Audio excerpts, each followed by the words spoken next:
मुक्ति के द्वार। एक बार कैलाश पर्वत पर भगवान शिव जी ध्यान लगाकर बैठे थे।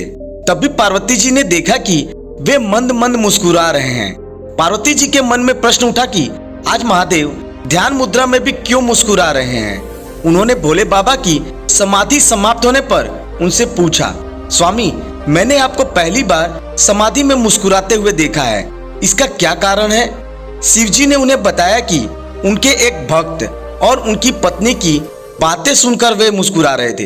पूरी बात बताते हुए महादेव ने बताया कि मृत्युलोक में मेरा एक अनन्य भक्त एक ब्राह्मण है जो कि मेरे ही एक मंदिर में पुजारी है और दिन रात मेरी सेवा में लगा रहता है। वह इसी मंदिर के पीछे छोटी सी कुटिया में अपनी पत्नी के साथ रहता है। इसकी पत्नी चाहती है कि उसके पास उसका खुद का घर हो और धन दौलत हो जिससे वह सुख से अपना जीवन बिता सके, परंतु पुजारी केवल मंदिर के चढ़ावे पर निर्भर है और मंदिर में आने वाले दान दक्षिणा से बड़ी मुश्किल से उसके घर का खर्च ही चल पाता है। घर और अन्य सुख सुविधा कहां से आएगी, पर वह दिन रात मेरे से अपनी पत्नी का सपना पूरा करने का अनुग्रह करता रहता है। आज उसकी पत्नी ने उससे ऐसी बात कही जिसे सुनकर मैं मुस्कुराए बगैर नहीं रह सका।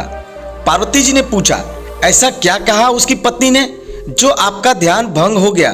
शिवजी ने बताया, उसकी पत्नी ने आज उसे ताना मारते हुए कहा कि जिन भोले शंकर की तुम दिन रात सेवा करते रहते हो और उनसे मेरे लिए घर मांगते रहते हो, उनके पास तो खुद का घर ही नहीं है। वे तो खुद कैलाश पर्वत पर रहते हैं, तुम्हें कहां से घर देंगे। बस यही बात सुनकर मैं मुस्कुरा रहा था। इस पर पार्वती जी को बड़ा आश्चर्य हुआ। उन्होंने कहा, स्वामी यह बात सुनकर मुझे बहुत बुरा लगा।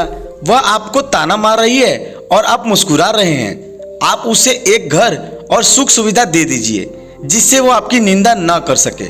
इस पर शिवजी ने कहा, पार्वती यह मेरे वश में नहीं है। ये सभी प्राणी तो मृत्युलोक में रहते हैं, अपने पिछले जन्म के और साथ ही इस जन्म के कर्मों का फल भोग रहे हैं और जैसे ही इनके कर्मों का फल इन्हें मिल जाता है, उन्हें सभी प्रकार के सुख मिलना शुरू हो जाते हैं और अंत में वे मुक्ति पा जाते हैं। इसलिए इसे मृत्युलोक कहा गया है। मनुष्य बार बार जन्म लेकर अपने कर्मों का हिसाब चुकाता है। यही कर्म भूमि है, बिना कर्म के गति नहीं है। आगे शिवजी ने कहा, यह ब्राह्मण पिछले जन्म में एक साहूकार था जो कि लोगों की जमीन, उनके जेवर, पशु आदि गिरवी रखकर उन्हें पैसे देता था और उनकी जमीन हड़प लेता था और जो दूसरों के जेवर और ब्याज में पैसा मिलता था उसका उपयोग यह उसकी पत्नी भी किया करती थी।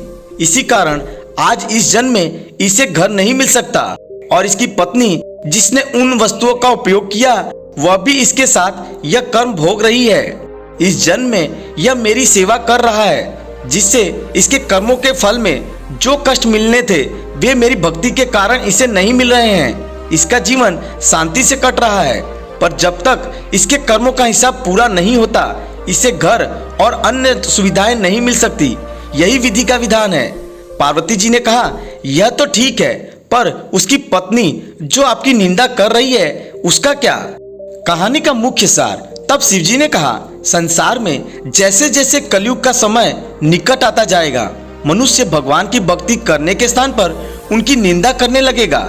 यह सृष्टि के आरंभ में ही लिखा जा चुका है।